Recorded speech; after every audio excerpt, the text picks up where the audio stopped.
Some winter activities have been around for thousands of years. For instance, ice skating probably dates back to prehistoric Finland, and interestingly, there are also reports of Londoners in the 12th century using bone to skate over frozen moors. But modern ice skating really kicked off in the 16th century in Netherlands, and one reason for this is the Little Ice Age. Essentially, rivers and lakes began to freeze over, so it was something of a necessity.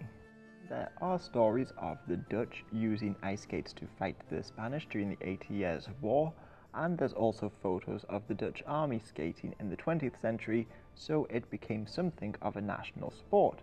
And one early Dutch saint, Ludwina, was also involved in ice skating. Well, she was a young girl who fell over ice skating, and many people believe it is the first recording of multiple sclerosis, but anyway, she was made a saint. Otherwise, snowboarding also goes right the way back. There's images of children in Flanders and Italy throwing snowballs in the 16th century, and in the 15th century a fresco in Trento was painted and that shows adults throwing snowballs. But I find snowmen to be a little bit more interesting because the first recorded image of a snowman dates back to 1380 in the Book of Hours, a Christian prayer book in England essentially.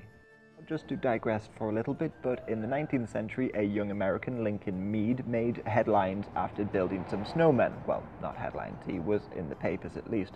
And because of that, he was made a sculptor's apprentice and went on to go design Lincoln's tomb.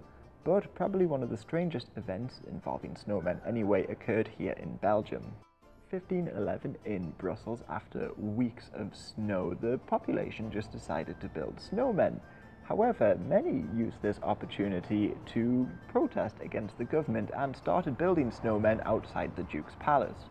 But many of the snowmen were just pornographic. For instance, 2 of them were having sex. There were snow prostitutes, a snow nun was being seduced by a snowman, and one of them appears to have been urinating.